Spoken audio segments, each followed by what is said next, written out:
Halloween. Forever.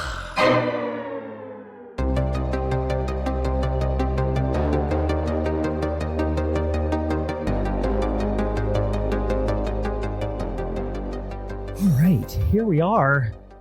Showdown time. But before we do that, got a little joke for you, as always. For those of you who are of Italian heritage, you'll definitely appreciate this one. This is going to speak to your lineage, to your roots. Are either of you of a Italian heritage? I know, Steve. I know you're not, right? Mm-mm. I am not. Sarah, German, you said? Yeah. Same. We might not appreciate this. This isn't going to speak directly to our heritage, but to our Italian listeners, it might. What is Mario's favorite state? What is Mario's favorite state? What is Mario's favorite state? No. Steve, you might be able to get this one. I'm going to give you a quick sec. I don't. No, it's not intoxication, Dan. No, it's Louisiana, guys. Welcome, boys and girls. Wow. To another fucking showdown episode of Halloween is Forever. I'm Brian. I'm Steve. And I'm Sarah. Hello. Hey, welcome, Sarah, our guest. Before we get into this, Louisiana, guys, it was right there, right in front of your face. That's not bad. Classic Italian joke. Here we are. First of all, before we get into our topic and everything tonight, obviously you already clicked on that dang old podcast on your podcast or app, so you probably know what it is. But before we do that, welcome to our guest, Sara Elizabeth Jackson. Thanks for joining us here for this dang old Giallo January showdown. Thank you for having me. Yeah, we're super pleased to have you. We're excited to talk about some Giallo for a couple of reasons. But first of all, for those of you who don't know Sara, let me summarize. Actress, right? Special effects artist, cosplayer, general horror nerd, dare I say, internet horror personality. Would that be fair to say as well? Yeah, I have been known to be called that. You have been referred to that on some occasions. Reanimated nerd on the Instagrams, on the social medias. For those of you who don't follow her, go check out. She always posts a lot of cool stuff and cosplays and fun stuff. You know, if you like the type of nonsense we put on the internet, you're certainly going to like what Sara does. A lot of same kind of stuff. And as you can see, and for those of you who are watching on the Discord, you can see just an assortment of yummies behind her, not unlike the room that I'm sitting in as well. Yeah. So we got a fellow horror nerd here with us to talk about a topic that has come up, that the fate, the magical spinny wheel of fate that throws all of our showdown topics to us, has thrown us Giallo, Steve, 3 times before at least, but it never wins. Mm-hmm. It never wins. It never won. And then also I was shocked because the other topic in the poll was Lance Hendrickson movies. Yeah. And which somehow is like that didn't win.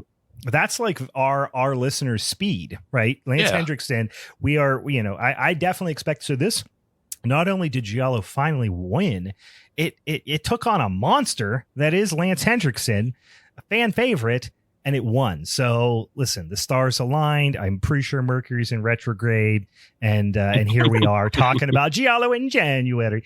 January. January. So we're gonna do a lot of really offensive Mario-ish accents on this show. So it's gonna be that. It probably will devolve into Glenn Danzig impressions at some point. But I am super excited because I don't know, for whatever reason, this topic really felt like a good post-holiday, starting the year off type of topic. So I'm super excited about that. Quick question before we do all the top of the show stuff. Sara, are you a Giallo aficionado? I feel like it's a polarizing subgenre. What's your relationship with Giallo? I wouldn't say I'm an aficionado because I feel like people get very defensive for this type of topic, because it is such a very detailed. I feel like people are very particular with this subject. It's a little this niche, type of film. right? It's a little nichey. Yes. And then any subgenre Yes. that gets a little nichey, people do tend to argue. I agree with you 100%. There's a lot of like, Yes. oh, that's not a Giallo, or this is a Giallo. People love to have hot takes on what a Giallo is and what is not a Giallo, or like that's an American Giallo. That's like a thing that I think Quentin Tarantino and Eli Roth talked about on a podcast. So all of a sudden everybody says everything. Oh, guys, you know what? I think actually Friday the 13th Part 6 is actually an American Giallo. And they Part 5. Shut your fucking mouth. One, that's my take, and two, it's Part 5. Part 5 is an American Giallo. Was I inadvertently making fun of a point you said to me one time? Yes. Although I did. So I actually do find myself watching movies and then going like, you know what? This is kind of a Giallo. Like, you know, I think the first time I heard somebody, and I don't know, this might have actually been like, I'm making fun of myself now, but when Eli Roth was on Quentin Tarantino's podcast, and I think they were talking about Alice, Sweet Alice, which I love that movie. And they were like, it is an American Giallo. And I was like, oh, fuck, it is. You know what I mean? Like, I think actually it might be. And now all of a sudden I'm like, is everything a Giallo? Like, it's like when I pick up is this a gluten? What's a gluten? Is everything a gluten? Anything bad is a gluten, right? In this case, is this a Giallo? Just holding up like a yogurt. In any case, guys, we're going to talk, trust me, we're going to talk your balls off about some Giallos here in a couple damn seconds. We got a couple things to do at the top of the show. First of all, if you're new to the show, welcome. Where the fuck you been? We do a couple of things here. Every damn Monday, we get spicy, sticky sweet new content on the internet in the form of an episode, either a mini-sode or the first Monday of the month, every damn month, actually, with the exception of New Year's Day this year, because we had an extra Monday in January. Every Monday we do an episode, and then the first Monday of the month we do what's called a Showdown episode, where you got me, you got Steve, and in this case, Sarah's our guest. We always have a new guest on. We talk about a topic. If you want to give us suggestions for what those topics might be to throw on the big old spinny ass wheel, or you just have a movie you want us to cover for a mini-sode too, follow us over on the social medias. It's at Halloween is Forever pretty much everywhere. I think we're at Hallow Forever on X.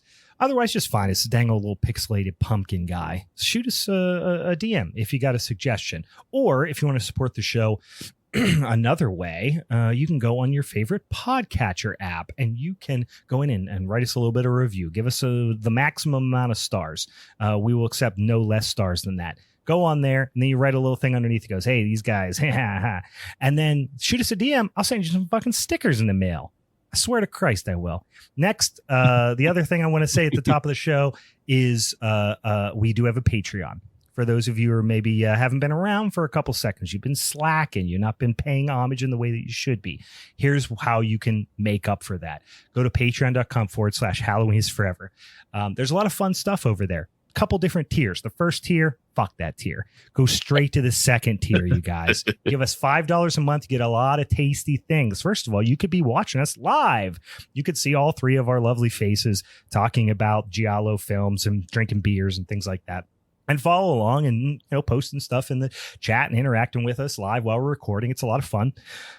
You also get a lot of fun things, Steve. You just wrote a big old review of a bunch of different kind of wrap up for the year of some flickies that you liked and some you didn't like too, right? That's something that happens periodically. It happens every month as I just collect a whole, like, whatever I watch for the month. It's not, it's like half horror, but you get basically 3,000 words of movie review just delivered right into your lap, just puked right onto the internet, and then just you get to read it. And then you read Steve, it. You talked about Godzilla 1, right? As well. Oh yeah, that was the big one here. Minus one. Jesus Christ, I still haven't watched it. I actually tried to get to the theater this week to see it, and I couldn't find time to do it. Is it still theaters, or did it go ahead and leave already? I think there's still theaters around us, at least. Yeah. At least earlier in the week. Gotcha. It might be gone now. I might have missed my chance. But earlier in the week, there was one night where there was like a 7:40 showing. And I was like, oh, I might do that. And then I drank beers and watched a hockey game and then didn't go. Now, the most important thing on the old Patreon that you're going to want to check out is really tragic for me personally. We do something that is it's a Patreon exclusive podcast called Family is Forever.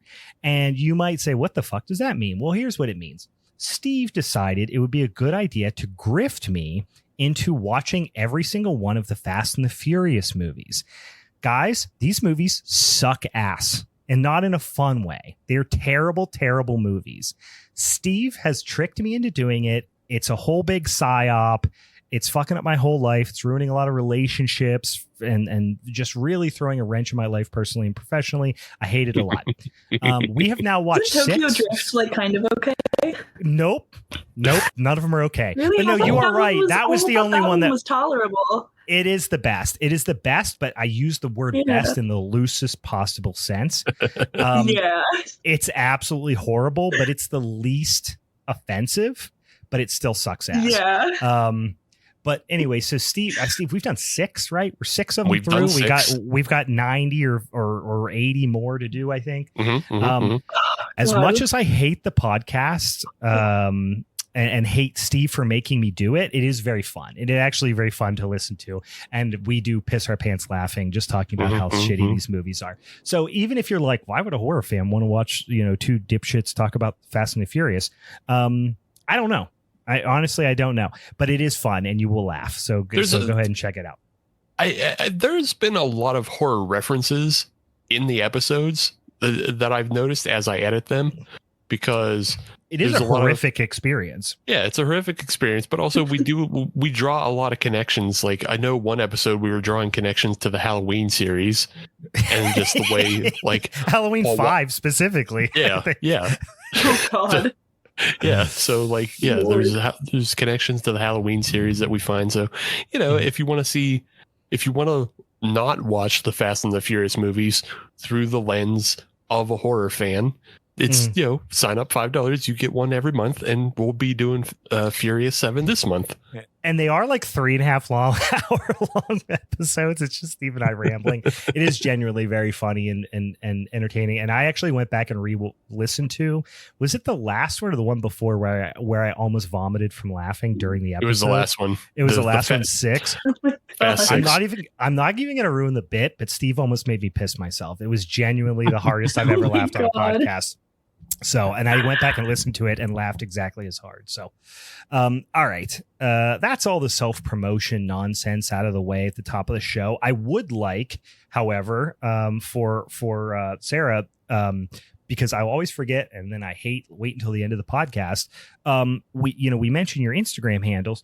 Any other like fun projects, like things you would like to direct our listeners to go check out if they're like 2 hours into this podcast going, hey, I like her, she's pretty fun, and they should already have in their head where they can go check you out? Where would that happen?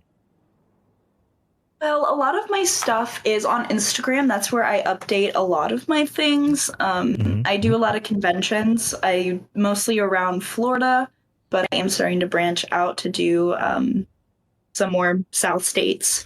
I do a lot of like guest conventions, so I tend to travel a lot. I do have a short film coming out that I was in, and I did the special effects makeup for. Sweet. I believe when I first started talking to you guys, I sent photos about it. We were having original music done for it. Should be done soon. So that'll be coming out. When it comes out, I'll post about it. So yeah, most of my updates are just on my Instagram. Yeah. It's reanimated.nerd, right? On the Instagram. Yes. So referencing Reanimator, because I'm looking at the syringe I have behind me because I cosplayed Herbert West once. I was just drinking out of my Reanimator coffee mug several minutes ago, but I left it downstairs. I'm a huge Reanimator fan, a huge all the things. Jeffrey Combs. Glows in the dark. Hey, there you go. Love it. Yeah. Horrifying levels of racism aside, I am a huge H.P. Lovecraft fan too. Like, oh yeah, right. It's don't say the name of his cat, guys. It's like being a Michael Jackson fan. Yeah, it's like being a Michael Jackson fan. You just gotta you gotta deal with it. It's not fun. Yeah. But I've been rereading all of H.P. Lovecraft's short stories and novellas as well too. So we're on this. We are aligned here, and hopefully we can that connection that we're having. We can hopefully use to take down Steve. So we'll see how that goes here in the showdown. Okay, let's get into some beers, and then let's get into some dang old movies. Who has a beer that wants to jump into this son of a bitch? Steve, let's start with Steve. What do you got over there? I have basically just a rejection of dry January. Yeah. It's, everybody wants to do that. And it's like, why? Here's what I say. Stick it up your ass. That's what I say about dry January. Do it. Don't drink booze if you don't want to drink booze. But get out of my goddamn face about it. Don't make me feel bad about drinking booze. Yeah. If you want to quit, just quit. That's fine. If you're a quitter, just because I'm drinking all the time. I don't respect quitters. That's what I always say. I saw something funny. It was just posted online about it's really weird that a whole entire industry just quits for a month and is willfully hurting the businesses that provide them. Yeah. Just for a month, they're like, fuck your small business. Bye. Yeah. Fuck you. The month that is already the hardest. Yeah. You know what I mean? And it's just it's also like what do they call it when you basically are like, hey, look at me, I'm superior to you because of my look at what's the damn word I'm thinking of? Are you talking virtue signaling? Virtue signaling. Thank you. Steve and I have been doing this long enough. He knows where my stupid references that aren't going to make any sense are. Yeah, I call virtue signaling. You know what? Yeah. And I call gatekeeping too. And I don't even know exactly what that means, but I call it on dry January. Gatekeeping is when you say something's Italian Giallo and not American Giallo. Yeah. Yeah. You can't like horror if you haven't seen these movies. That's what gatekeeping is. Yeah. Yes. You're not a real horror fan You're not a real horror fan if you haven't watched a Serbian film, it's that shit. Yeah, if you don't have a Serbian film on your monthly rotation, you're not a real horror fan. I actually, interestingly enough, this just made me think of this. This is totally off topic. But I've been going through, and so I love Stephen King. We did a Stephen King episode earlier this year. I love Stephen King film adaptations. Even if they suck ass, I still like them. I went to Maine. I was in Overdrive. Oh, fuck yeah. You were in good company. We love it. I was actually visited Bangor, Maine, this summer, did a whole Stephen King guided bus tour. It was the just hokiest, funnest thing of all time. We did an episode on it. Anyway, I had never read the Dark Towers series. I've read any of them. Now those are like his, for those of you who don't know, it's like his, like dark fantasy series. It's not like pure horror, it's more dark fantasy, but it was like, it's like 8 books, right? And everyone's like, you're not a real Stephen King fan if you haven't read the Dark Tower series. And I was like, you don't say that about me. So I went out and bought the first 3 of them at the used bookstore. And I just finished the first one and I was like, fuck, I really like it. So, all right. So I'm reading the Dark Tower series right now. But yes, I was reading stuff online about hey, just to get a feel for, I'm not going to go out and I'm not going to commit to reading 8 fucking books, and everyone was like, I just saw a lot of that kind of gatekeeping behavior on there, which was fun. And then I read it and I was like, no, fuck, they are good. Anyway, guys, you're not. Anyway, the beer I'm drinking. Oh, beers, of course. Yeah. Yes, of course, beers. Yeah. Anyway, the beer I'm drinking is just kind of that, the exact opposite of dry January, because it's an 11.5 barrel aged stout.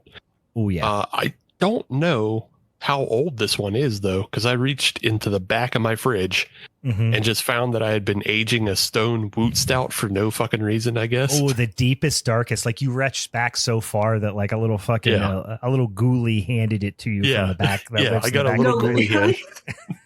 I had a choice. Give him this. Zoom juice. Yeah, I had a choice between this and a worldwide stout from 2018. Ooh, that probably fucks too, though. Yeah, probably. But I just didn't want to do 18%. Yeah. So no, I get Stone Woot Stout, Imperial aged stout on pecans, wheat and rye, and yeah, it's it's really, really fucking mellow at this point, because I don't know how old this one is. Yeah, it's got to be at least 2 years, I think. So yeah, it's just super mellow, and it does not taste like it's 11.5%. So nice. This will be gone, and I'll be silly before I finish. It's getting good to you. It's getting good to you over there. Yeah. Sarah, what are you drinking on over there? We talked about, we were all self-shaming ourselves before because we didn't do anything Italian, but you did something very much on theme. I wouldn't say it's Italian, but it is a little bit on theme. Yeah. To go with my red sweater, I don't know why I'm talking like this. To go with my red sweater, I just did like a red. I was trying to spice it up, to act like I did something a little more than just put food coloring in apple juice. Yeah. That's what I did, and now it looks like I'm drinking the classic neon red blood that we love to see in these movies. It does. It looks oddly festive as well. I love it, and the contrast with the light in the back, like it's screaming Giallo to me. That oversaturated Giallo look. Right? I just thought to myself, and listen, the way I'm getting after a couple of beers, we might have to take a pee break at some point here. I might go make myself a dang old Negroni, because I know I got some Campari and sweet vermouth downstairs. So I might do a little. That's an Italian cocktail, and it's red, for Christ's sakes. I feel stupid I didn't think about it first. I am actually going closer down the road of Steve. I'm drinking an Imperial Stout, but in bougie douchebag Cicerone fashion, I am doing a very classic Yorkshire Imperial Stout, in that I'm drinking Samuel Smith's Imperial Stout, fermented in those squares in Yorkshire, baby. So very different thing to what you're drinking, Steve. Their Imperial Stout is a balmy 7%. And it's all that dark fruit. It's like dang old, it's definitely got some like coffee espresso type of thing, but it's like fig juice. Like it's dark fruit, black currant, fig, prune, tobacco. And then it's got it's a real old school English style Imperial Stout. And then Samuel Smith, this particular brewery from Yorkshire, it's known for a very unique house yeast character that they call the Yorkshire Nose, which has a little bit of like butterscotch, hay, and then it has this kind of like cidery type of characteristic to it. So it's like, it's very dark fruit and less like the intense bourbony thing that Steve's doing. But I fucking love this beer. I always drink English beers around Christmas, because it feels very Dickensian to be drinking English ale around Christmas time, and this one was like the one I didn't get to in the variety pack, so I said, you know what, let's fucking get after it. That sounds good. I'm jealous. I'm like, damn, now I just got blood apple juice. I was going to say, Sarah, if you added milk to it, then I think it would have the same consistency as like the Argento blood, where it's opaque. Yeah, just half and half, just heavy cream right to it, or oat milk or something. No good. Yeah. No. All right, fine. No. I just wish you were more committed. That's all I wish. I just wish you were more committed. No. Oh, you don't know, man. Look, you're an effects artist. I'm sure you've got awful things you've mixed together to look like blood. I have an oxygen tube that I had to put in my mouth a few weeks ago, and I had to sit on the floor and like have fake blood in my mouth and like blow it out into the guy's neck. So it was like 3 a.m. in the morning, like puking up fake blood. Well, hopefully by the end of this episode, that's where we'll all be. We'll all be there in an hour and a half. All right. Let's get into it, guys. Let's talk about some Giallo. Let's get into the Giallo January. So for those of you who didn't listen to the little kind of interlude recording that Steve popped in there on right around New Year's, where we talked about what the picks are going to be for Giallo January. Here's what we're going to talk about. Interestingly enough, this worked out super fortuitously in that when you think about the grand scheme of like the time frame of Giallo films, like the core time of Italian Giallo films, really was from like the 60s, like mid 60s through like the early 80s, right? Really focused in the 70s, but it started in the 60s. I think there's plenty of like classics that happen in the 80s, but we're really talking about 60s, 70s, and 80s primarily. We, without planning, each picked a movie, and we ended up with one from the 60s, one from the 70s, one from the 80s, which turned out, hey, you can't plan any better than that. So Steve is going to be talking about Blood and Black Lace from 1964. This is one of the kind of like origin films of the subgenre, if you will. And then we're going to go a little bit out of order just because this is the order that in this instance Sarah had the pleasure of picking the order because our guest won last time. When Mr. Brandon Guest, repeat offender on the podcast, he won last time. And you know what, Brandon, you didn't do anything. You got handed that, and come back and tell me that's not what happened, and we'll have a fucking showdown in the squared circle. But he got dealt Black Christmas, obviously took it home in December. So Sarah got to pick the order. In any case, second, Sarah is going to come in hot with Tenebrae from 1982. And then your boy's going to be bringing up the rear with a flick from the year of our Lord, 1973, Torso. Just a goddamn sleaze fest over there, guys. Yeah. I'm excited to talk about. Okay, Steve, the floor is yours. Let's talk about Blood and Black Lace a little bit. Yeah, so 1964, as we said, Blood and Black Lace, directed by one Mario Bava. Mr. Bava. It's a me, Mario. It's a me, Mario, the director of the movie. Louisiana. So, yeah, I'm from Louisiana. That's where the origin of this movie. That's where it comes from. I want to respect people's Italian heritage, right? I know it's a province in Italy, Louisiana. Right. It's right above Sicily. It's right below Florence. Yeah. It's where Papa John's from. It's right there. It's across from Buca di Beppo's. It's across from Buca di Beppo's. Yeah. But yeah, Blood and Black Lace. I picked this one specifically because of the one. It is one of the originators of the genre. It's not as sleazy as the following films that we'll talk about. No, sir. It has a little bit of more class than some of these other. One may say it's prudish in comparison.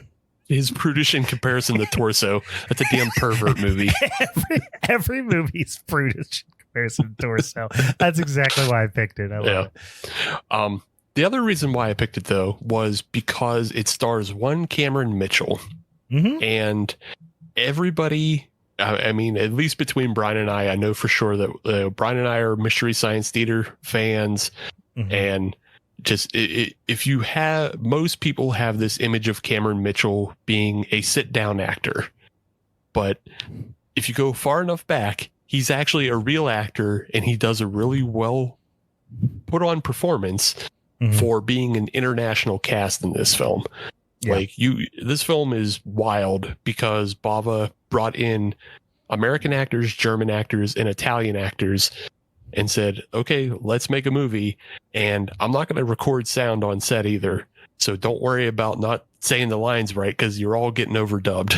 Yeah, it doesn't matter. And honestly, Steve, you're acting like this is like some sort of crowning achievement. It makes it pretty easy when you literally don't have to say anything or sound like you give a shit. Well, that's one thing I like about these films. That's one little quirk I like about them. It's just the obvious dubbing. I like it. People hate it, and honestly, but I like it. I like it too. And and I actually I don't want to get too far ahead, but I almost didn't pick the movie that I picked because I love it, because it's not dubbed, right? It's subtitled. Right. That threw me off. I will say that. And I had second guesses because of that, but anyway, we'll keep that. I don't know why I'm opening myself up to these criticisms this early in the episode. Yeah. Well, I mean, depending on where you watch Blood and Black Lace, like on Tubi, they have the original Italian dub, mm-hmm. but But what's interesting about this film is that, like, it didn't matter what lines they were saying. Like, they had general lines, and one of the actresses in this film, Mary Arden, who plays Peggy in this film, she actually spoke all 3 languages, I believe. And so she rewrote the scripts for everybody. So they I remember could just, that. I think they do this on the last drive-in. I don't know. I feel like it got the Joe Bob treatment. I might be wrong about that. But I do remember hearing that fact before, it's just an impressive fact. Yeah. If they did it on the last drive-in, I didn't see it, but that's obviously a Joe Bob fact that would come up as well. So, yeah. but yeah, so the scripts were rewritten for everybody. And then you can kind of tell, like, Cameron Mitchell, for example, is speaking English while he's on screen with his Italian counterparts who are speaking Italian to him. But then Mario Bava didn't record sound on set. He just had it all done post. And then so you get an Italian dialogue track that is just everybody, which I think is almost a little bit of a reverse of the way we see the other films in the future go. Because when you see, like, New York Ripper and a lot of the Argento stuff, Argento does English overdubs for all the films rather than Italian, although I do believe there is an English dub of Blood and Black Lace as well. But there is but to get into the movie, just one of the most undeniable opening scenes. I just absolutely love this colorful tableau is what he creates to introduce all the actors. It feels like it feels kind of almost like a curtain call. It's not something you see very common in film today, because there's almost a lack of immersion to it, because he puts up all the actors against these color tableaus that are also full of, like, these dressing mannequins and also these other just red velvet mannequins that I don't know how common they were in the time. I just feel like there was, I feel like they were on every street corner in 1964, Rome, for whatever reason. That just feels like such a of its time thing. And also, like, I mean, this movie, even, people think about Argento as having, as being the person who really popularized the whole oversaturated type of color that you see in these types of movies. But, like, honestly, I feel like Bava was the one who really put it on the map. And like, in a lot of ways, Mario, I don't think in a lot of ways, I think most people who are fans of the genre or knowledgeable about the genre, like, would probably credit Mario Bava as being closer to the person who really created this subgenre. Maybe Dario Argento, it would be fair to argue maybe he perfected it in something like, Deep Red, which we talked about, like, specifically we weren't going to do. Like, and sometimes, listen, this is new to Sarah, but, like, we have a rule called the Meg rule.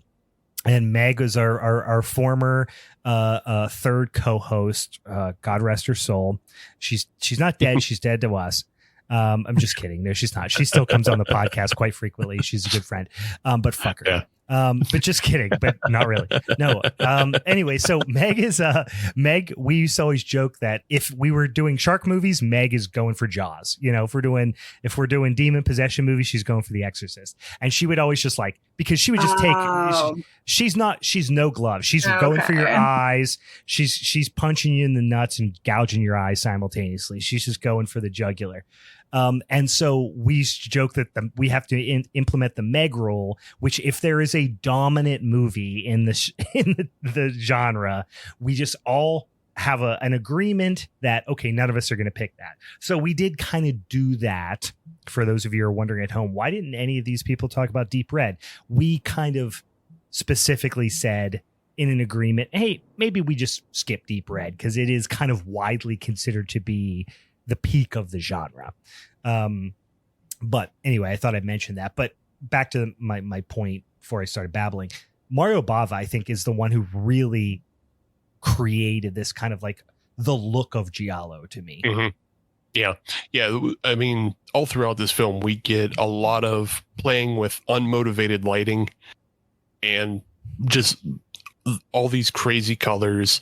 It's set up perfectly again in this tableau because you have at least 3 or 4 different light sources that don't make any sense. But it makes sense within this tableau thing that you're seeing as we're introduced to all the actors. There's an interesting thing, and I don't know if either of you caught it, but when we're introduced to Cameron Mitchell's character, it's one of the few tableau shots that has movement in it, and the movement is one of the mannequins moves its head to look at him. I mean, I did subconsciously, now that you say that, because I've seen this movie more than any of the other movies on here, but I didn't make any type of symbolic connection. But yeah, I just this wonder was the if one you guys... that I'd only seen once, so okay. I didn't catch that.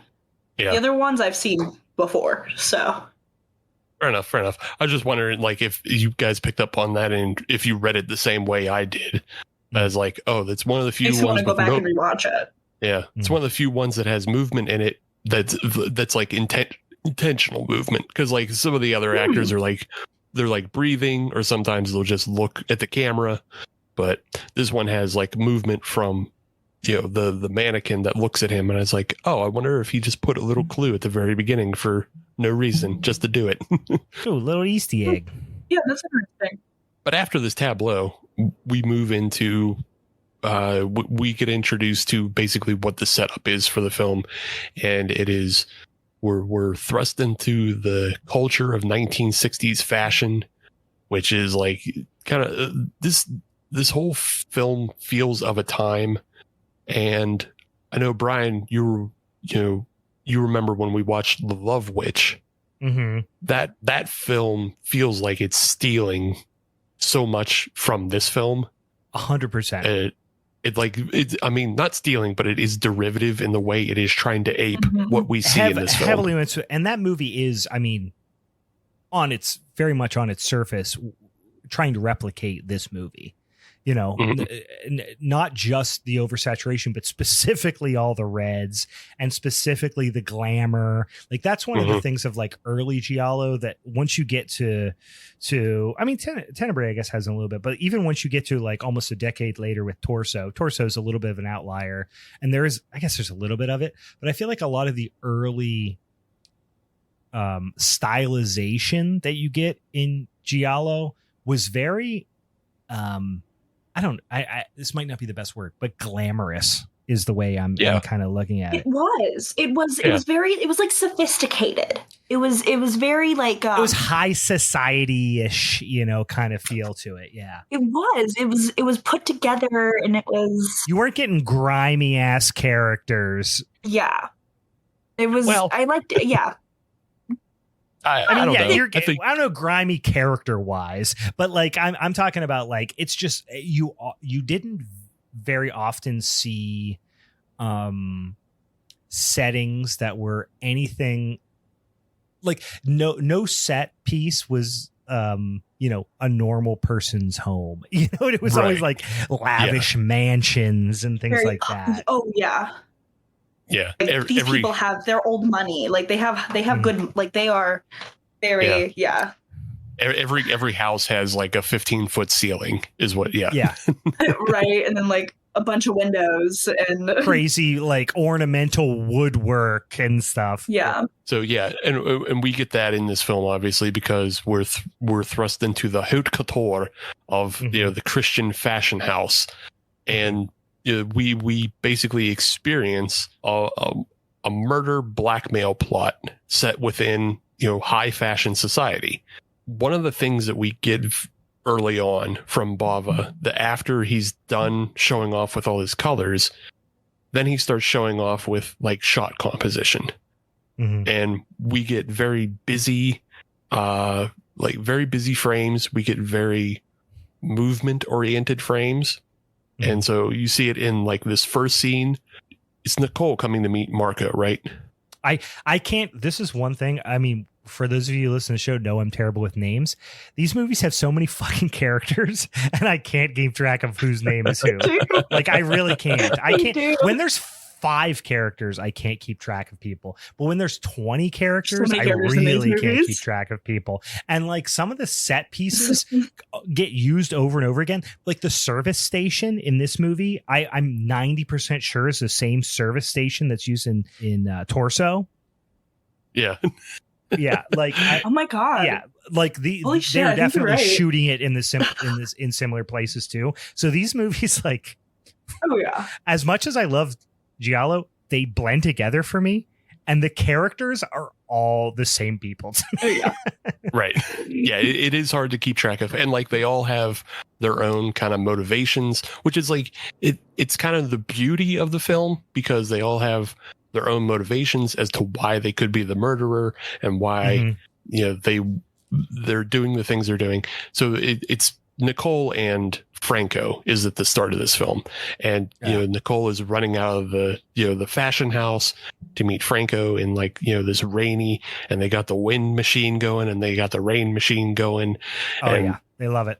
So much mist. Everything's so misty all the time. Actually, this is not as much mist. My movie is all mist. This is a little bit of mist. But yeah, your movie's a lot of mist and fog. They definitely got the fog machine out in the woods. But we pulled some Sam Raimi shit. It really does. Wait, we got to save that there because like Torso. I think that's why I like Torso is because it's like it feels like a Sam Raimi directed Giallo. Yeah. Yeah. That's not a bad idea if he's listening. He's not, but yeah, he's not. But if he is, let's put it out into the universe. But even in this busy frame of we have Nicole and Franco in this clandestine meeting, and you have all these crazy unmotivated lights, but also in the background in the house you can see people moving in the windows. There's action happening even outside of the action we're supposed to be paying attention to. Yeah. Having just came out of the holiday season, I couldn't help but think that one of them was a Michael Jackson standee on a train, just going around in circles like Home Alone. Yeah. I don't think they were doing that. I don't think they're waiting on the pizza man to take advantage of them. All right, fine, whatever. But right after this little clandestine meeting, we also get introduced to the character Isabella, and Isabella is kind of the crux of the entire film. She is the first domino to initiate everything, but in her introduction, Bava takes the time to really paint these kind of lavish portraits of the architecture that they're in. Like you get a lot of high archways, you get these unmotivated lights just blowing out the back, and like when she comes through that archway of trees and it's just this giant bright spotlight that has no reason to be there other than to just provide that the lighting of it's an illogical lighting, but when the lights in the lamppost go out, that's the lighting in the back that just kind of makes everything that much more ominous and spooky. Yeah. So she's like trudging through the rain, and then she is attacked by the killer. And I love the way the killer is in this film. It's definitely not this way in the other movies that we'll talk about tonight, that you see just the full body killer. A lot of the Giallo is based on you see the black gloved killer. Right. You see the black glove hand. That's very common. But in this film, you get like the full body of the killer. And when he kills, it's incredibly brutal because the camera almost never cuts away. Yeah. Like it's always just him like wrestling women to the ground, strangling them. It's not it's not like opera, where opera has the killer has his specific weapon that he wants to use, or has like set up a devious trap in some way. It's not like Tenebrae, where it's the straight razor. It's he just has no plan about himself other than I'm gonna wrestle some women and I'm gonna get my way. Yeah, it's a little bit more. So still, regardless of the violence in Giallo movies is oftentimes very bracing in that way, but at the same time, people die so easily. Like, you can strangle a person in 4 seconds. And it's like if you don't get air in your lungs for 4 seconds, fucking dead. You're underground. And the same thing with like, well, in Tenebrae, but this is not just, I'm not picking on that movie because like it's every Giallo. If somebody gets their throat cut, it's like they were shot in the brain. They're immediately dead.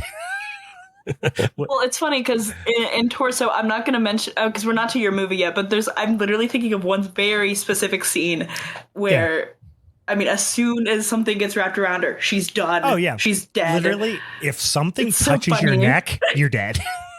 and you can literally see the marks, like she was strangled for like a few minutes. And I'm like, in this modern world of like where we all listen to like true crime podcasts and shit, we all know that it takes like 15 minutes to strangle someone, and it's a brutal, harrowing, like exhaustive thing. But in Giallo, you flick somebody in the jugular, they've been suffocated.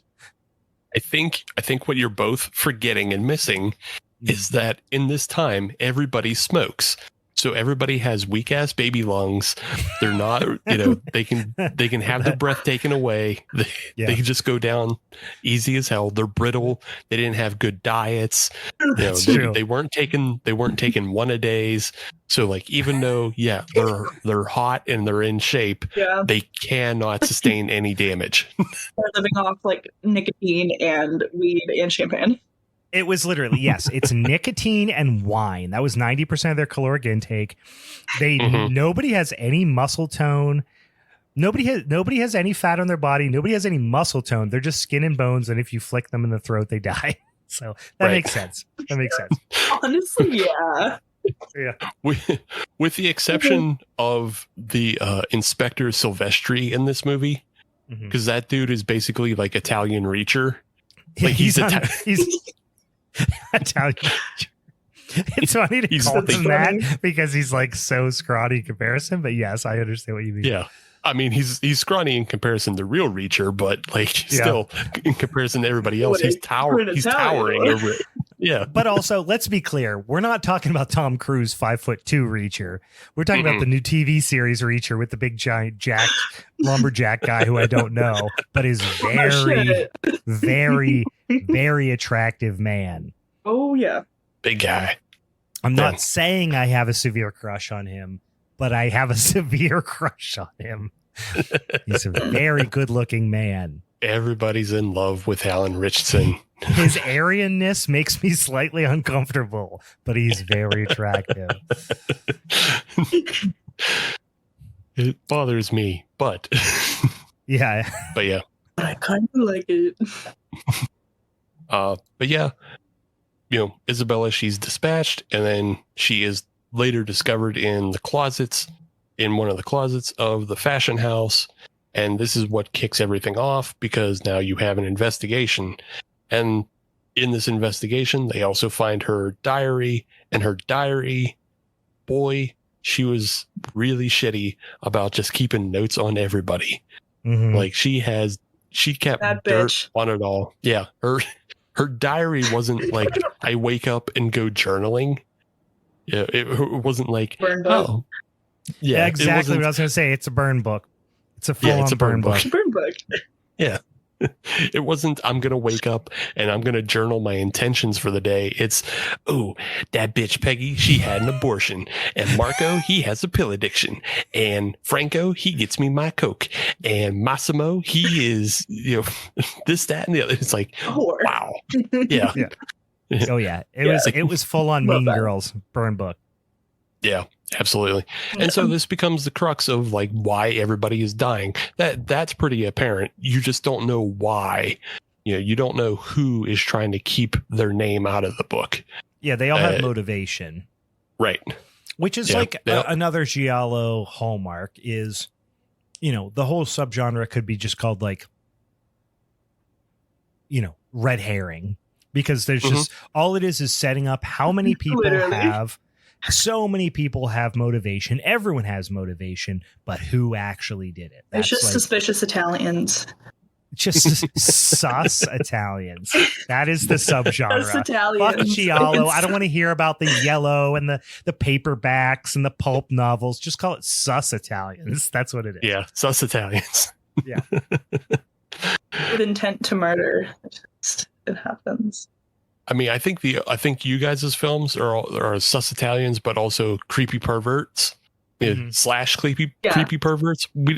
I don't have as many creepy perverts in my film. You got a couple. Got a couple. Not gonna lie. Not gonna say I don't.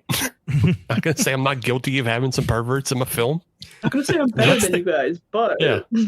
The guy who's not. I'm trying to think. There's too many fucking characters, but the guy who plays like Cesar, I think it is. Cesar. Okay. Luciano Pagozzi. Everyone, like, you've seen him. Everyone's seen him who's seen like Italian movies. Like, he's a pretty common guy you see quite often. I refer to him as the Italian Peter Lorre. Yeah, he just looks like Peter Lorre. Yeah. He even talks to me a little bit. He's a fucking creep. He could do nothing sexually threatening, and I'm immediately like, that guy's a pervert. He's a rapist. Keep him away from me. Like, he just oozes that energy. Well, I mean, he also oozes other things because, like, his head is constantly wet. Like, his forehead is always plastering down his hair. Yeah. So, like, which lends to that Peter Lorre, allegory of just like he has stringy wet hair that's plastered to his head. Right. But like he basically almost does nothing in this film except get accused. Because when they're at the police station, when you look the way that you look. Yeah, it's gonna happen. People are gonna accuse you of crimes, especially when the other people are accused. They're drug addicts trying to hide their own dirt, and they're like, "But look at him; he's impotent and he can't have sex with women." So it's like, this little Peter Lorre looking ass motherfucker over here. Like that's the guy. I do the same thing. Yeah, fair. I want to jump ahead. So we get the setup of, the diary and everything. And there's a little kind of back and forth of like who has the diary. There's some little switcheroo going on, but we have the character of Nicole, who we started the film with. She says, she calls up Franco and she says, "Hey, Franco, I got Isabella's diary. I'm going to bring it to you and you can tear out the pages and we can deal with what mentions you." Because Franco is like a coke dealer, and also he's having, an affair with Nicole after leaving Isabella. So it's kind of like he would be suspect number one at this point. Isabella's dead. It's usually the husband or the boyfriend. So that's another big hallmark of Giallo is clandestine meetups. Yeah, that's another big Giallo thing. Always meeting up. Yeah, always meeting up for clandestine reasons. Meeting up, trying to get one over on the cops. Yeah. I just had a revelation. Sorry, I've been rewatching Twin Peaks. Mm-hmm. Have y'all seen Twin Peaks? Yeah. Yeah. It's been a little bit. It's probably been 6 or 8 years, but yeah. I'm a big fan of Twin Peaks, but I don't know. Maybe I'm just. This might be kind of a hot take. It's a Giallo. I just kind of. Well, no, I'm not going to go that far. David Lynch does American Giallos. But I don't know. Maybe just because of what we're talking about, the meetups. They're always meeting up and doing weird shit, and I don't know. It just made me think of Twin Peaks. Probably just because I've been rewatching it. Yeah. Random thought. Yeah. Don't mind me. I mean, no. At least in that one, the police are a little more involved. But yeah, all the meetups in this one are just like trying to circumvent the law. Like, let's not get caught because everybody's doing some kind of dirt is what it really is. Giallo. Yeah.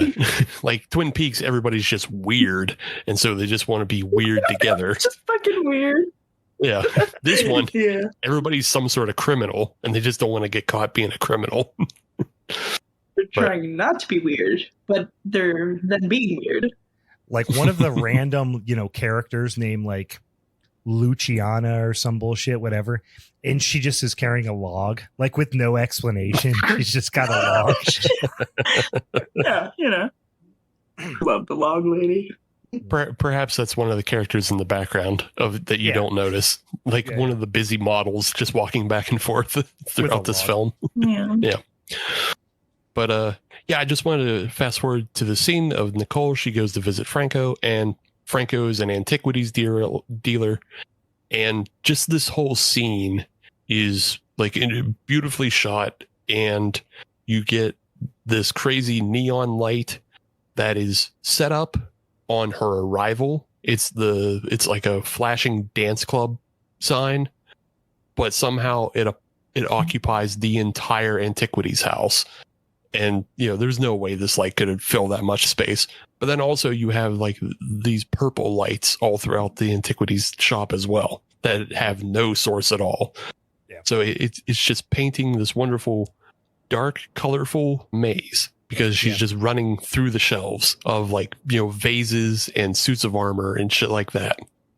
And there's another scene, which is a much more, much less desperate scene. It's more like just kind of setting the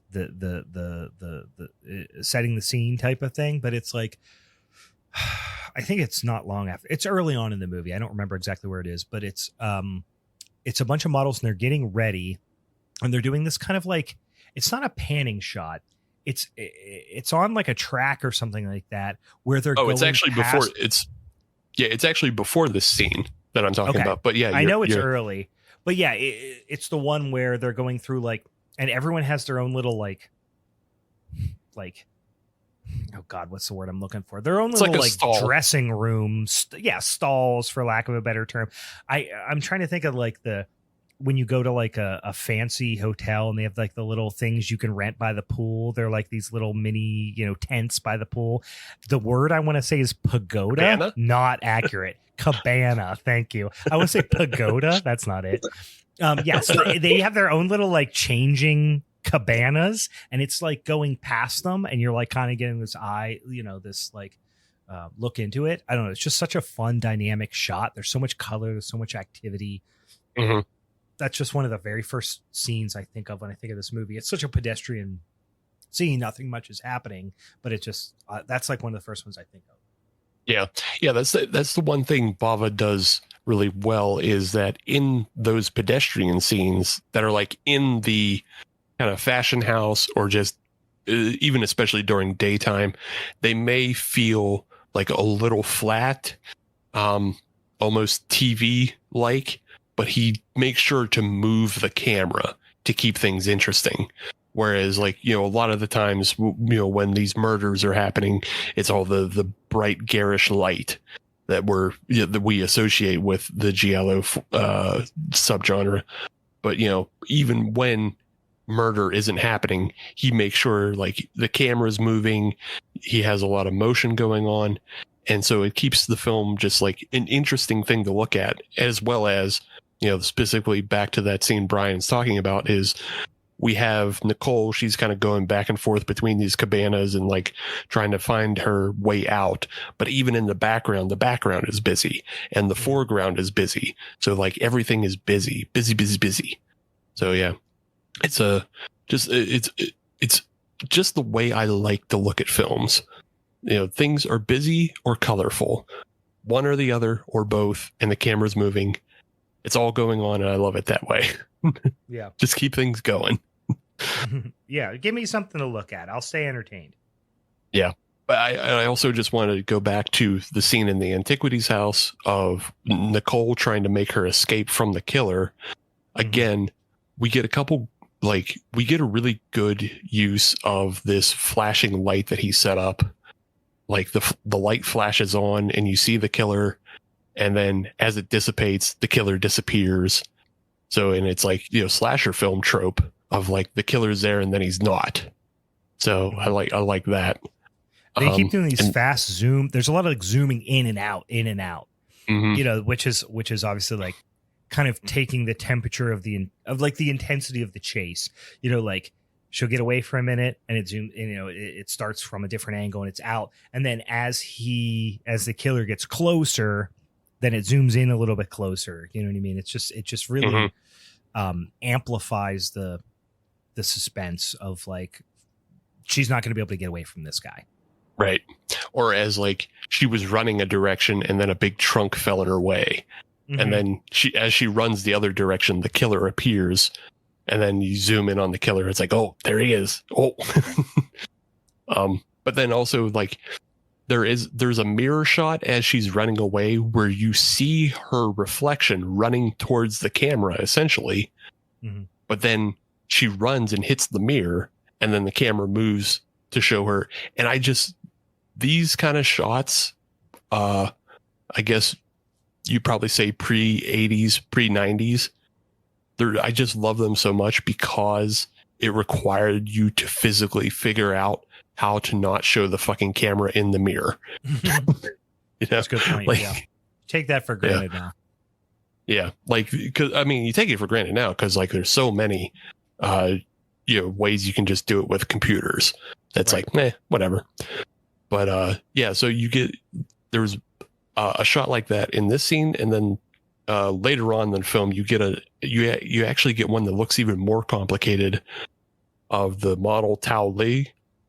Tao Li's like standing head on in front of a full length mirror, and you can tell it's a mirror, but then it does kind of the same move off the mirror to her, and it just looks, I don't know, it just looks really impressive. And again, it just speaks to more of like how Bava keeps the frames, even though kind of the scene or the action may be a little pedestrian and not necessarily moving forward in a certain direction, he still keeps it looking interesting. Just to set things up. Did you say Tao Li? Yeah. That's who that is.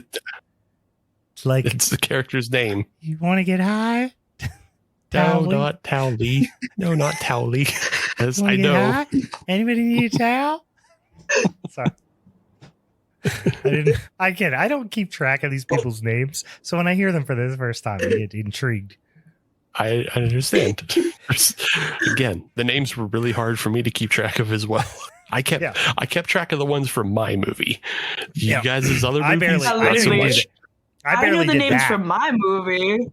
Good. Yeah, I barely did that.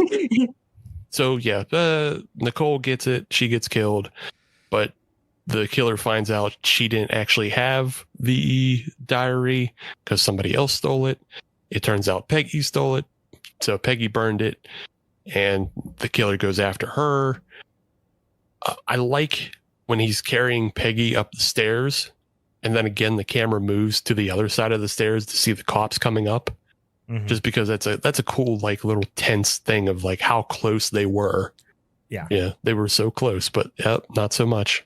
This scene where after the killer abducts Peggy, he takes her to like just this dirty, dingy basement. And this is probably like one of the more brutal scenes, especially for the 60s, especially for the 60s. But he like burns her hand on this red hot oven, and then, is essentially trying to torture her to figure out where the diary is. Despite, Peggy having already burnt it, he doesn't believe her. And then, so he burns her face because she reaches up and pulls his mask off, and she sees who the killer is. Yeah. And this is another Home Alone connection, because if you remember, Kevin McAllister burns Marv's, no, not Marv. It's, Harry. Harry burns Harry's hand on the doorknob. It burns Harry's hand. Yeah. Yeah. So it's just, I'm just saying there's a lot of connections here. And then sets his head on fire with his head torch. on fire with the torch. Right. Yeah. So it's all there. It's all Home Alone. It's all there. Figures in the window, burning hands. It's pretty much the same movie. Yeah, same movie. Yeah. But yeah, so we get the slightest flash that we see the killer's face, and so we know it's a male. Right. Unless you slow it down, you don't see who it actually is. But because Peggy sees his face, he sticks her face on the hot oven and burns her and kills her, which is just like that. It's the most brutal part of this film. Yeah, and then later they really showcase the corpse's burnt face quite a bit throughout the rest of the movie. Yeah, which apparently it's the all makeup boiled up and hanging, and it's pretty gnarly. Yeah, it's icky. Yeah. Apparently the makeup took a long time to apply, despite like it took 4 hours. Like it looked, From what I heard. Yeah. So I don't think it looks as like complicated as like makeup that we would see today, but I think for the time, it's like really impressive. So, and it doesn't, sometimes when you see stuff like this in movies of this era that are like trying to go a little bit more gory for a little bit more shock value. And like, I'm not trying to pick on like Herschel Gordon Lewis or something, because that was like even, that was like really early in terms of these kind of gory types of scenes. You could see the kind of prosthetic, like hanging off the face. And this, you didn't like, I just thought it looked really good. Yeah, it's blended in there pretty well. And just like the way it is of being just like these giant pustules, because it's all just that pustule yellow skin. I know I've had like a burn similar to that of like, I touched a piece of machinery that was like heated to 300 degrees and my arm just instantly turned, like it instantly just got one of those big yellow blisters on it. Oh, so yeah. I used to get oil burns back in my carny days, doing those elephant ears, boys and girls. You don't know the struggle of working in the carnival making elephant ears. I definitely had some big yucky burn boils on. But then even like later in the movie, I feel like it later in the movie like starts to, I might be imagining this, or maybe I'm giving it more credit than it deserves, but it almost feels like it like starts to dry out a little bit. It just it gets grosser as it goes on.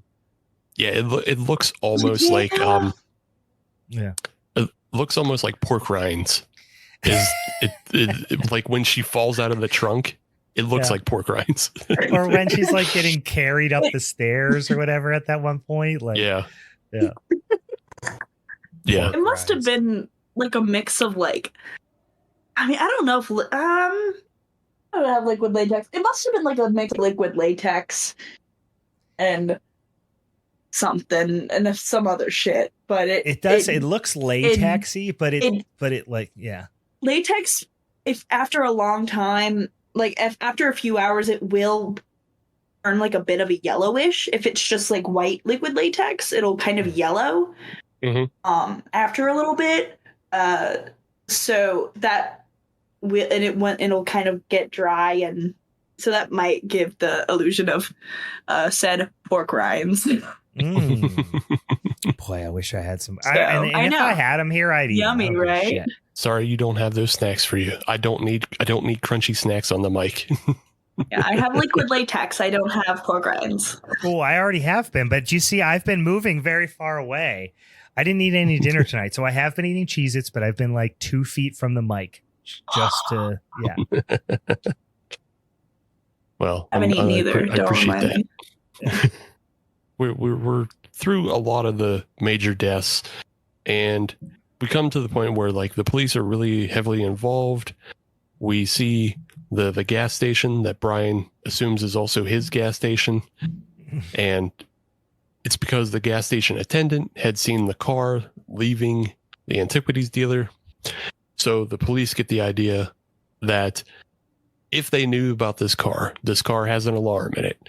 So whoever knew how to drive this car knew how to shut the alarm off. And the cops just blanketly arrest everybody associated with Nicole and Peggy, and they bring them all downtown and they say, fuck it. You're all going to jail. Which, hey, back in the day when you had no CCTV cameras or anything like that, that's just how you just do it. You just round cast them a up. wide net. You say usual suspect style. You just line them up. Yeah, everybody's going to jail. This is where we get that scene that we were talking about, how Italian Peter Lorre is just flop sweating as another man accuses him of being impotent. You have Franco, the antiquities dealer. He's been in a clandestine meeting with the Marquis Ricardo, The two of them have struck a deal before they were arrested to, give Franco an alibi against Nicole's murder. So you have all these moving parts, and then just on his own, there's Cameron Mitchell just having a smoke, not giving a shit about anything. He just it's pretty wonderful the way he just is stoic through the majority of the film. Like, you don't necessarily suspect him other than the fact that it's Cameron Mitchell. So yeah. Well, something's going to happen. Either he's the bad guy, or he's gonna catch the bad guy, or just from the star power. It's like when you saw somebody recognizable on Law and Order, like that guy, something's going on with that guy. Right. Like, he's too big of a face or a name to not be something happening. Yeah, to not be involved some way, somehow. And the same with Eva Bartok. Eva Bartok was a big name back then as well. So the fact that the two of them are kind of tied together as the owners of the fashion house, you're like, oh, well, it's probably one of these two. It actually winds up being both them. Yeah, it's both. It's both them, because as all the men are rounded up at the police station, the wife of Ricardo, Greta, she goes home, and then as she's going home, she opens the trunk of her car and finds Peggy's burned up face in the back of her trunk. And she goes, oh, I can't call the police, I guess, for some reason. Yeah. I better hide this body in my house. And then that's when the killer kills her. And this is where you get your kind of first kind of because you say, wait, all the men are locked up.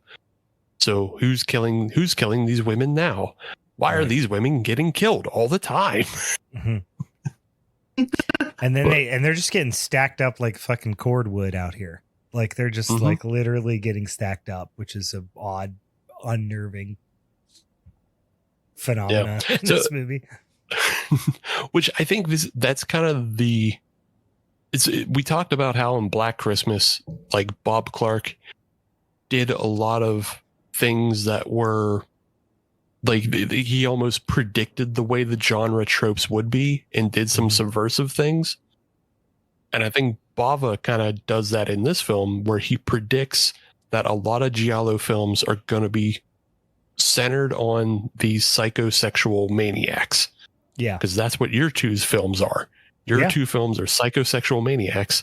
Yep. And so Bava says, I'm going to do it where I'm going to make the killer look like that, but it's actually like a more, not mundane, but a more just like reasoned plan. Yeah. For the murder. Yeah. And he has his killers. That's why, you find Peggy and Greta like stacked up on each other in this weird, like they've been literally pressed up against each other and just left that way in a weird way. And so, like, the killers are trying to make it look like psychosexual murders. And so, it boils down to Cameron Mitchell has been planning this. He's been killing all the women because, again, Isabella's diary had some dirt on him.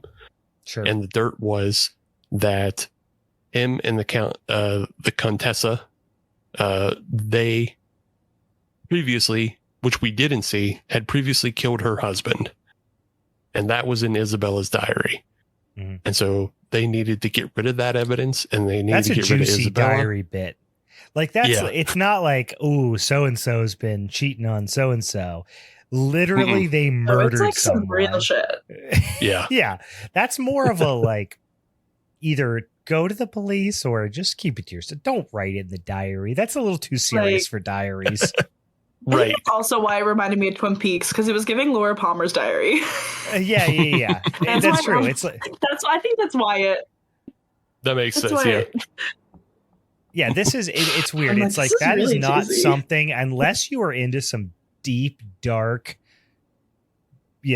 shit. You don't write that into your diary. This is not Glenn Danzig's diary. This is supposed to be a regular person's diary.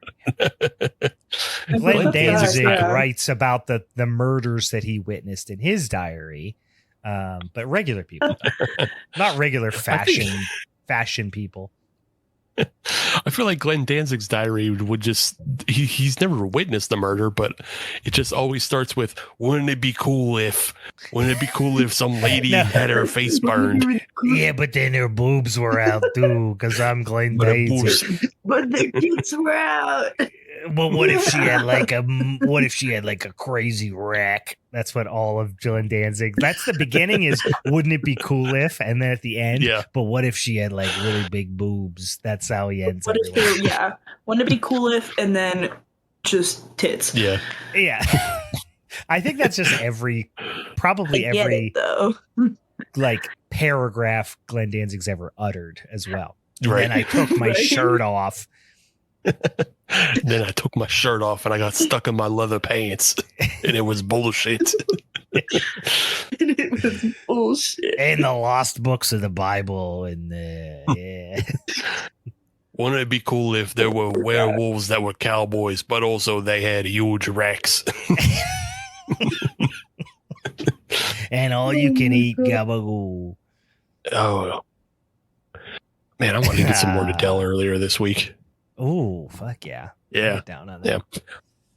Yeah. But anyway, so we get a strange clue is when Cameron Mitchell and all the other boys are being released. Cameron Mitchell has this little notebook that is very recognizable because Bava has done, zoom in shots on it. And we say, well, how can he be the killer and have this thing if he had, if he'd been locked up? Mm-hmm. But it's the very next scene, and he's down in the basement, and we see the reveal. Oh, his basement is the basement where Peggy was getting her face burned. Yeah, and then the Countess reveals, "I did the murders for you, and I killed those other girls while you were locked up." And then it kind of almost turns into like an Ashley Judd type thriller movie at this point. That, and also I just feel like the whole thing, like that could, if that was played a little bit more, like that could have been stretched out. You know what I mean? I just feel like it was rushed a little bit. That whole like reveal could have been the mid, and I don't know exactly what like minute it happened, but like that could have been the thing that was like, oh, here's the mid twist, and then later you get the other twist, or like it gets explained later. And it just felt, I don't know, it felt like they set this up and you're like, oh, what's happening? And then they just like, never mind, here's what happened. You know what I mean? It just felt rushed, I guess. I don't know. Maybe it just felt that. Maybe it wasn't runtime wise, but that's how it felt.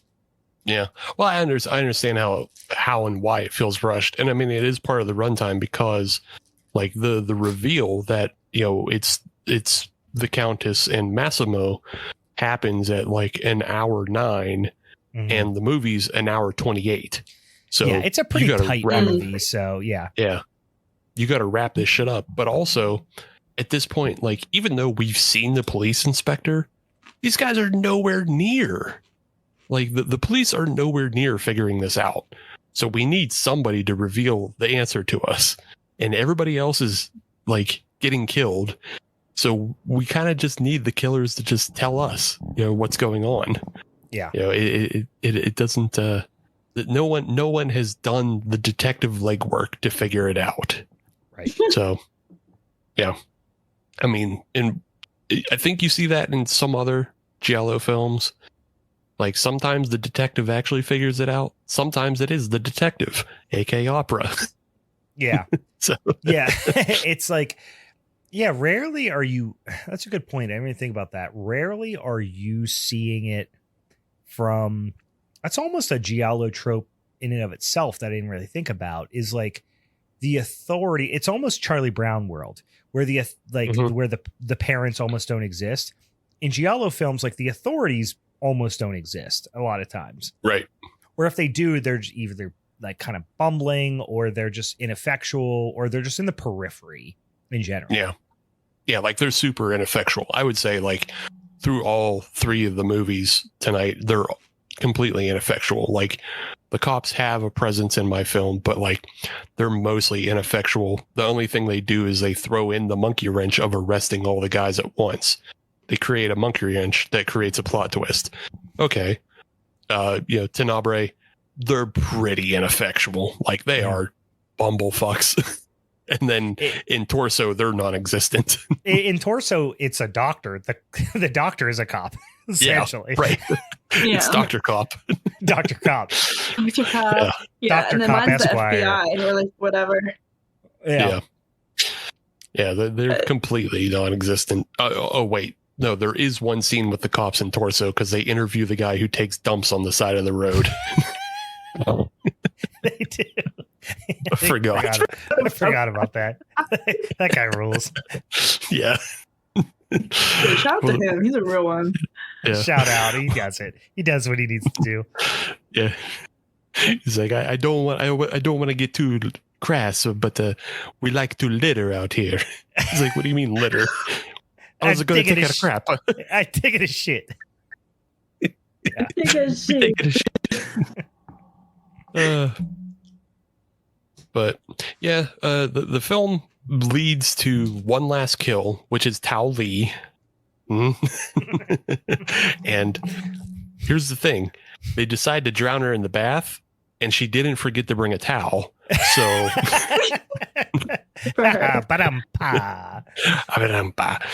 yeah, the setup is that the Countess would go, she would drown Tao Li, and then they would frame her for all the other murders by leaving behind the mask and the hat and the gloves and all that. But in this scene, it's interesting because they just cut to her being drowned, basically. Like there's no cat and mouse to this scene setup. They just cut to her being killed. But then it starts in a new cat and mouse because somebody comes to the door of the apartment.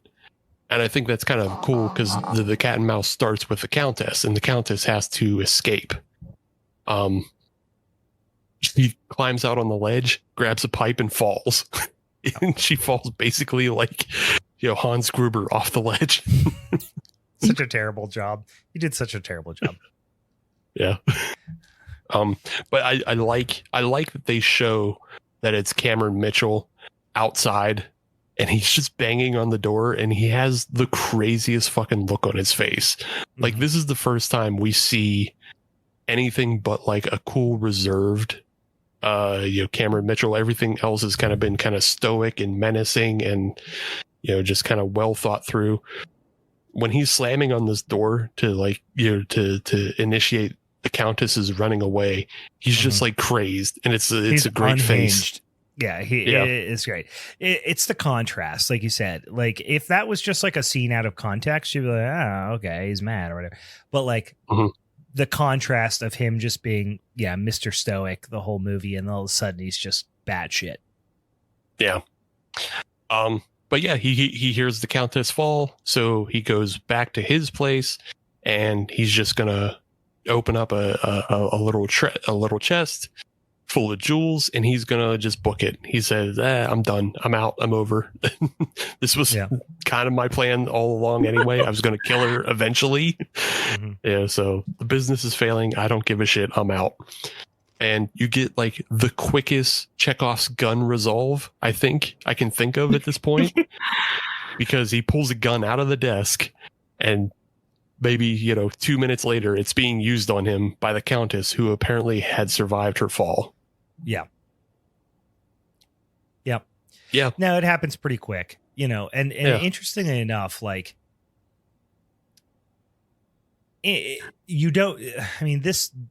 some of these movies, like this movie in particular, I'm trying to think, I don't know, I'm jumping to conclusions, but I think like a lot of these Giallo movies, you could probably say the same about. They play out almost like a stage play would, but intimate, you know what I mean? But it has some of those same, some of those same tenets that you would expect. Oh, for sure. If you see somebody running a bath, somebody's getting drowned in that bath. Right. You know what I mean? Nothing happens.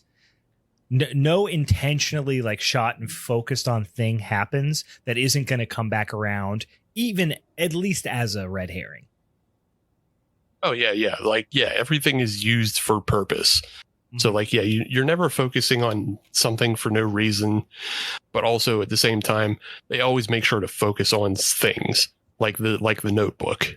Like they always make sure to focus on the Notebook. So you notice it once and then you notice it again. Mm-hmm. So yeah, they're redirect. Like some of them might be a misdirect, but you know, it's going to come back. That wasn't just there just for set dressing. Right.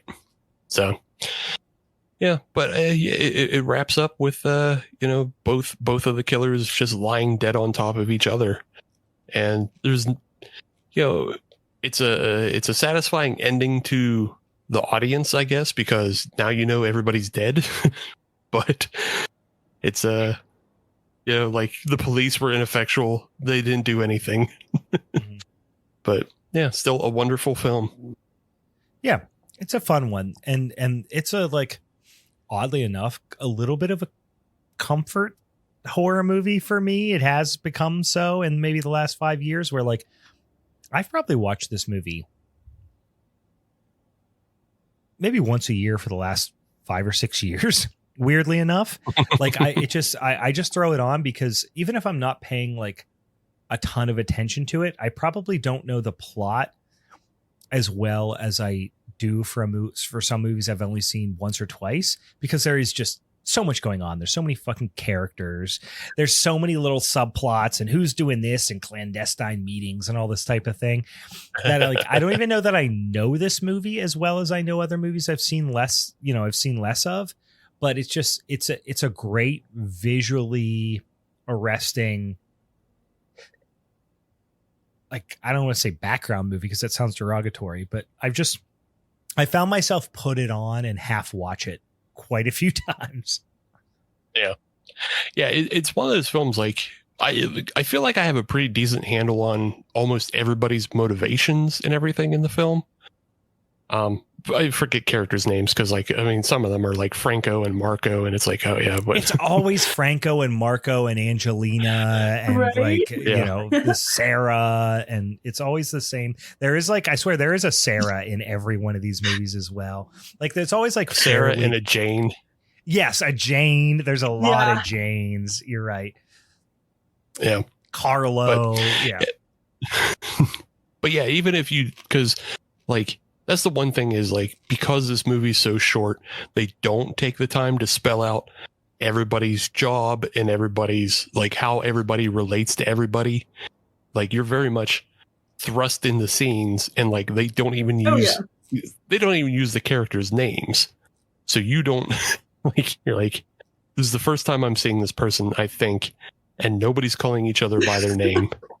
So my movie, I'll be the first to say my movie does that maybe worse than any of them, where it's like you have a character you've seen 5 times and then you finally learn their name, like the 5th time that you come in contact with them and they're like Carlo, and you're like, who the fuck is Carlo? You're like, oh, Carlo, the person you've seen 5 times. You're like, oh, that's Carlo. Yeah. Jesus Christ.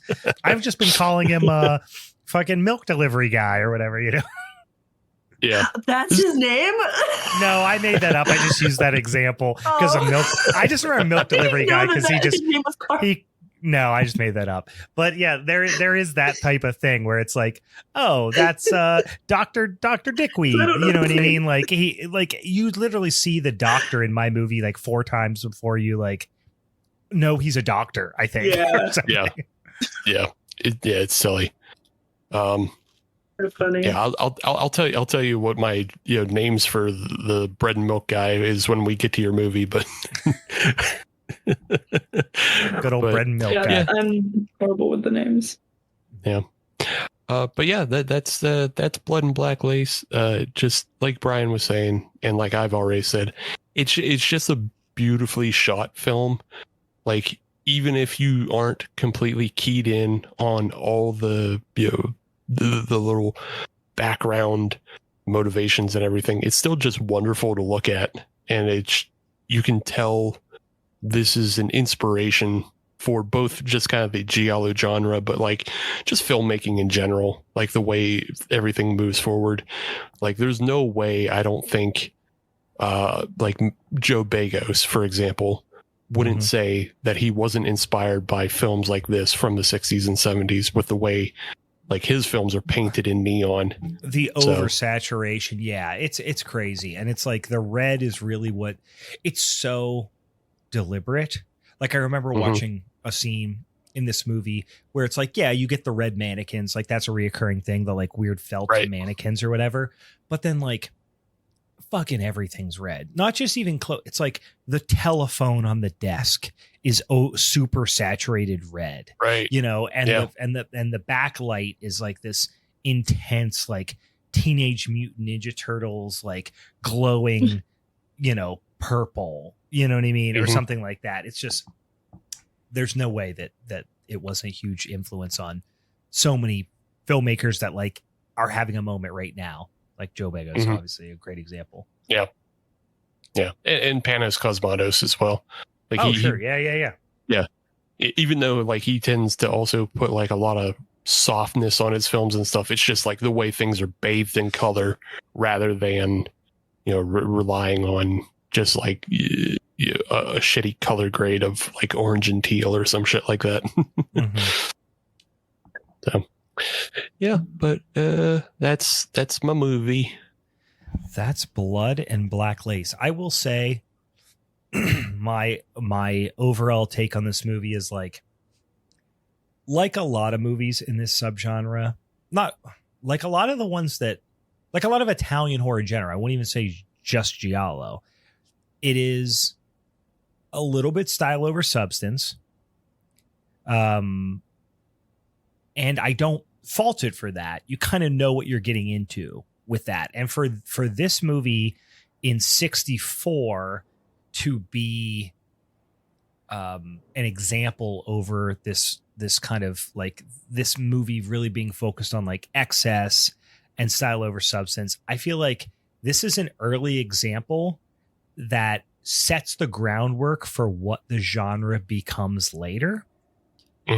And like, I think in the kind of 70s, I think is where, or even late 60s is where people start to like put together that like we can stretch things out and tell a little bit more, not that this isn't coherent, but tell a little bit more coherent story and have all the stylistic elements.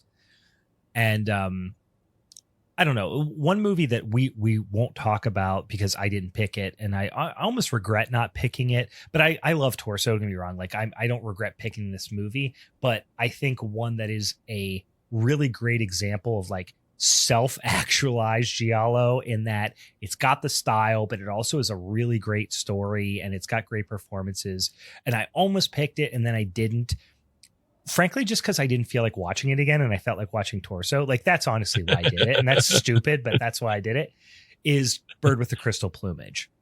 Oh yeah. Like that movie is just like, it's such a great movie. Like Deep Red is too, but we agreed we weren't going to do that one.